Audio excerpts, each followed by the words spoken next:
This is modern-day Bonnie and Clyde. Oh, but this time they run a billion-dollar drug empire. Ryan Wedding, a former Olympic snowboarder, runs a massive cocaine network from Colombia through Mexico, flooding Canada, the US, Italy, and even the UK. He's tied to Mexico's most ruthless cartels. But what's crazy is his relationship with this Iranian-born woman. She married him while he sat in a prison cell, cleaned his money through her luxury businesses, and even killed for him. Who is this woman? Who marries a man in prison knowing he runs a drug empire? And what makes her so impossible to catch? All right, let's say you're an internationally recognized Olympic snowboarder and you run out of money. Life gets really bad from there. What do you do next? Certainly not clock in for a 9-5. You're wired differently. Your whole life has been about mastering the snow. So naturally, you start asking yourself, what's the most profitable business I can build with everything I know about the snow? Well, Ryan Wedding thought he had the perfect answer. The snow business. So he went into the cocaine business. But to understand how a mysterious Iranian-born businesswoman became a crucial piece in his billion-dollar drug empire, an empire that kept slipping from the FBI's fingers and killing their witnesses, we have to rewind. We have to go back to our guy moving over 6 metric tons of cocaine per year into Los Angeles, Ryan Wedding. Before we dive in, it's important to note that much of what we know about Wedding's life comes from sealed indictments, intelligence from joint agency task forces, and testimonies from former associates, many of whom were arrested as part of his syndicate. Not all of it is confirmed, but we will start with what we are most sure of. You ready? Let's dive in. Ryan Wedding was born on September 14, 1981, in Thunder Bay, Ontario. He grew up in a family where skiing wasn't just a hobby, it was the family language. I mean, his grandparents ran a ski hill called Mount Baldy, his dad was a former racer, and his uncle coached the Canadian women's national alpine ski team. So, snow was pretty much the backdrop of every childhood memory he had. Even as a kid, Ryan could see it clearly. Whatever his future looked like, it was going to be built on winter sports. But Ryan also had another interesting obsession as a child. Dude was drawn to model airplanes, trucks, and engines. He also loved riding his dirt bike and working on small experiments with his father. Surprisingly, that would play a part in his later illegal ventures. Now, back to little Wedding. By the age of 12, Wedding was snowboarding full-time. And he wasn't the kid blending into the pack. He was the one everyone remembered. And this kid was fearless and laser-focused in a way that didn't make sense for someone his age. National champion Bobby Allison put it perfectly. He had no fear, Bobby explained. A lot of kids, they say they want to go fast, but they don't really want to go fast. They hold something back because there's a little bit of fear there of falling. Ryan had none of that. Around 1991, his family moved to Coquitlam, British Columbia, a Vancouver suburb with tougher terrain and tougher competitors. It was the upgrade he didn't know he needed. Bigger mountains, faster riders, real pressure. And Ryan rose to it instantly. He won his first snowboard race at 12. By 15, he'd earned a spot on the Canadian national team. His dad poured everything into that journey, close to $40,000 over the years, tweaking gear, modifying boots, grinding boards, making sure Ryan had every edge he could get. It was an investment in a kid who looked like he was built for greatness. And the results came fast. Bronze at the 1999 Junior Worlds, silver in 2001. Now, it was clear that this kid was gunning for the Olympics. Great, we get it. Ryan was an ambitious kid. Everyone gets that part.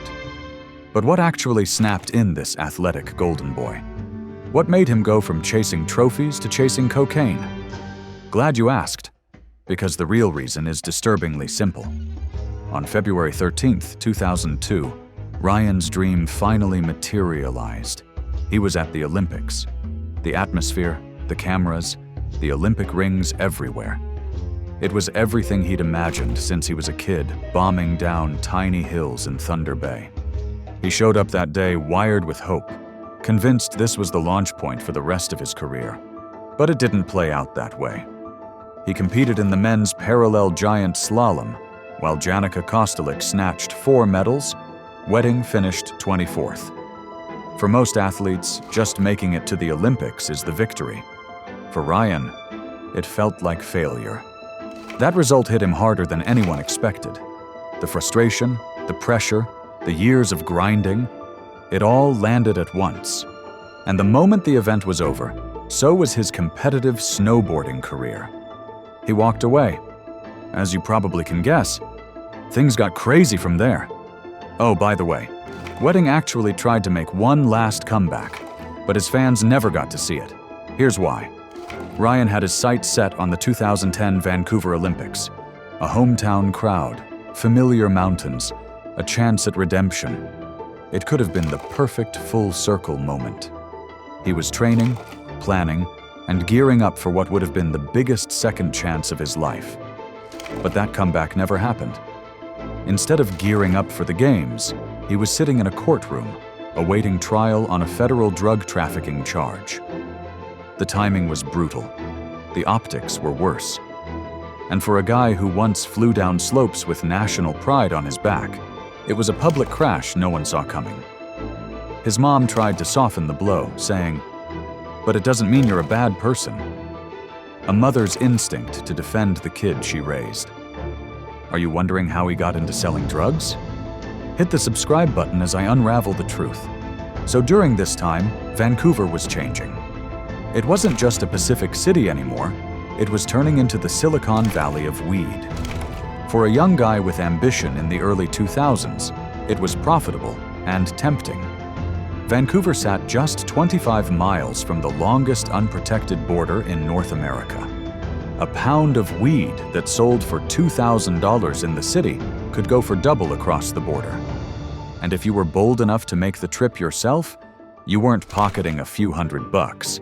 You were looking at $40,000 per run. Did I mention Wedding's parents weren't exactly struggling? You probably guessed that from the $40K his dad casually dropped on snowboarding gear. So yeah, money wasn't the issue. His dad's engineering checks were enough to take care of him.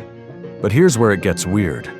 Vancouver was going through a crazy phase where rich kids who weren't even about that life started acting like they were built for the streets. And Wedding got involved with that world. Let me give you a tiny bit of context before we jump back in. First, for reasons nobody really understands, Ryan decided to become a bouncer. Sure, he was an athlete and built to pull it off, but the job did something else to him. It made him obsessed with bulking up. The gym became his second home, and muscle became his new identity.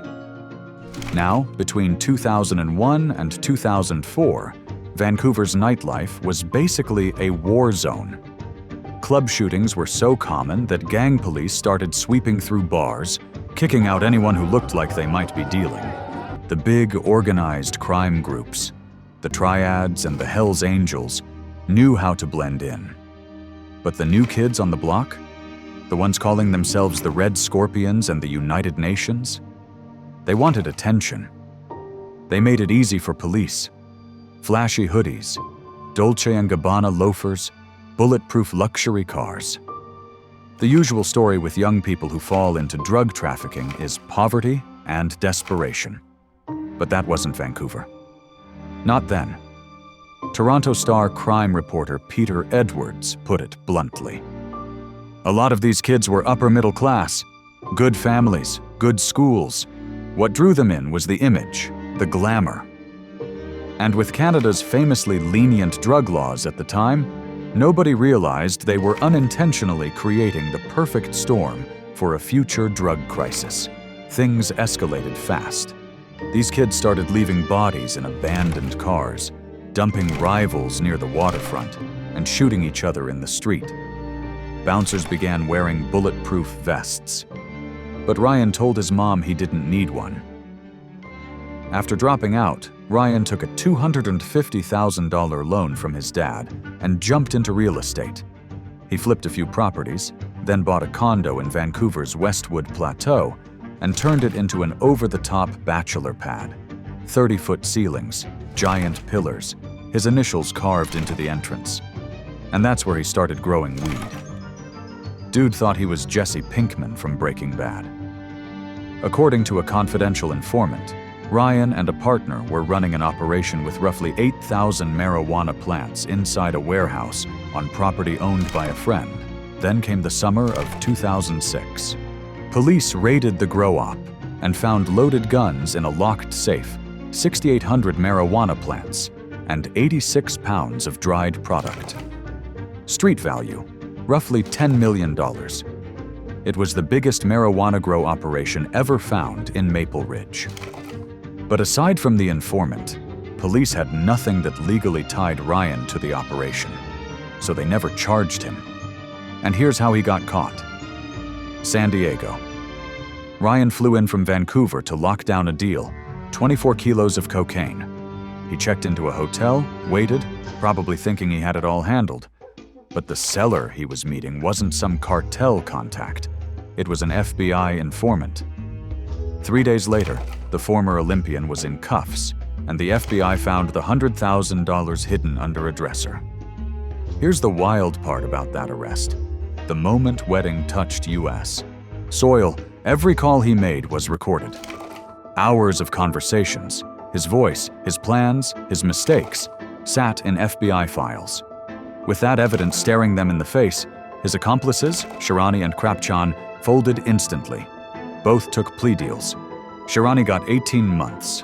Krapchan got 30. But Wedding? He refused. The lead officer on the case said Ryan's physical presence alone was intimidating. He barely spoke, but when he did, it was obvious.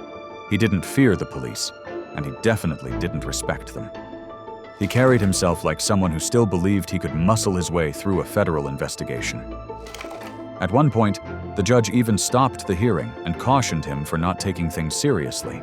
Between his arrest and conviction, Wedding spent 2 years locked up at the Metropolitan Correctional Center in San Diego, a place filled with the lower rungs of Mexican trafficking groups, street distributors, cartel affiliates. And inside that environment, something ironic happened. Someone noticed him. He stood out. And someone with connections gave him access to something he never had before. Real drug routes. Former FBI agent Brett Kalina admitted it.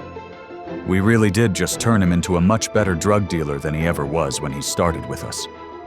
Meanwhile, everything around Ryan was unraveling. Court dates, lawyers, family stress. Eventually, after all the posturing and defiance, he pled guilty and was handed a short 3-year sentence in a Texas prison. And this is where things take a turn. Because in that Texas prison, Ryan Wedding got married to someone who would change the trajectory of everything. Miryam Castillo Moreno, the mysterious Iranian-born businesswoman with a story of her own. You've waited for this. Let's get into it. First thing, almost everything we know about her comes straight from FBI files and U.S. prosecutor records released during her sanctions. That means whatever you're about to hear isn't rumor. Castillo Moreno came from Nuevo León, Mexico, and even before she crossed paths with Wedding, she had already built a reputation, an entrepreneur dealing in high-end luxury items, cars, designer goods, motorcycles. On paper, she looked like someone hustling for glamour. In reality, she was sitting on a network far darker than anyone realized. The details of their prison marriage are concealed. No public photos, no timeline, no love story. But what is clear is what she did once they were together. According to prosecutors, she coordinated the money. She funneled drug profits into luxury assets, washed the cash, covered the tracks, managed transactions, and kept the wheels turning. But that's just the surface. She also had ties, familial or otherwise, to people connected to a cartel. And those ties didn't just help move product. They kept Wedding alive. Because as soon as he stepped out of prison, the FBI never stopped watching him. And Wedding was stepping into a world where one wrong shipment or one missed payment could mean someone putting your body in a trunk. Here's the part people forget. The Sinaloa Cartel had already built a freakishly efficient pipeline into Canada. Cocaine moved across the Arizona border, hidden in warehouses in Tucson or Phoenix, then driven up to Washington state. From there, helicopters carried it over the border and dropped loads in the forests of British Columbia, like Amazon Prime for criminals. And Wedding was running one of the major cocaine distribution networks in Canada, a serious earner. So, as long as he paid the tax, the cartel kept him protected. But Miryam wasn't just laundering the profits. She was financing the operation, extending credit, wiring money, buying assets, and keeping the business liquid. There's an old rule in organized crime. Violence may run the streets, but money runs the mob. If criminals can't spend, invest, or hide their profits, then there's no point risking bullets or prison. She made sure the money moved. And then came the most shocking part of the FBI's findings, far beyond the cars, the jewelry, the financial networks. According to investigators, Castillo Moreno didn't just move the money. She helped him conduct acts of violence, coordinating threats, targeting people, and sending hitmen after them. That's the woman he married, in order to build the empire together. But here's where the Bonnie and Clyde story gets messy. Because Wedding had a weakness, and it wasn't drugs. It was women. Even back when he was locked up, prosecutors complained that a rotating cast of girlfriends kept showing up to his pretrial hearings. One of them even got disciplined for flashing him her boobs in the jail visiting room. And it only escalated. When U.S. officials released the Treasury sanctions announcement, they didn't just put up Wedding's photo. They placed two women side by side, his wife and his Colombian girlfriend, Daniela Alejandra Acuna Macias. 23 years old, born in Barranquilla, Colombia, a city with a Caribbean port that's been a cocaine superhighway for decades. According to authorities, Daniela collected hundreds of thousands of dollars from Wedding to maintain a lifestyle funded by violent narcotics trafficking. They say she wasn't just spending the money, she was gathering intelligence for him, tracking rivals and passing information, helping him stay one step ahead of the bullets and the badges. But she was not named in any indictment. So while Wedding was hiding from the law, dodging cartel politics, and building a cocaine empire, he wasn't exactly living like a fugitive. He was living like a man who believed he'd never get caught. If the current allegations are true, then Ryan Wedding isn't just some fallen athlete who drifted into trouble. He's a seriously dangerous figure. We're talking about a man accused of ordering 3 known murders and helping move an estimated 60 tons of cocaine a year from Colombia into Canada. According to Liam Price of the RCMP, that's Canada's national law enforcement agency, Wedding allegedly teamed up with both the Hells Angels and a criminal coalition known as the Wolfpack Alliance, a network of organized crime crews spread across the country. Once the cocaine hit Canadian soil, that's supposedly who handled the distribution. But nobody actually knows what happened over the last decade of Wedding's life. These are still allegations. He's on the run. He doesn't have an attorney for the current charges, and since his release from U.S. federal prison in 2011, he hasn't told his side of anything. What we do know is this: 8 new counts have been filed against him in U.S. federal court, including conspiracy to traffic cocaine and multiple murder-related charges tied to an ongoing criminal enterprise. And the situation is so serious that the FBI is now offering a $15 million reward for information that leads to his capture, one of the largest bounties they've ever put on a Canadian fugitive. And that's a wrap. This video took days of digging through sealed court docs, financial records, and cartel leaks. If it saved you from doom-scrolling half-baked crime threads, consider hitting the subscribe button. What organized criminal group or individual should we cover next? Feel free to share your choice in the comments. See you in the next video.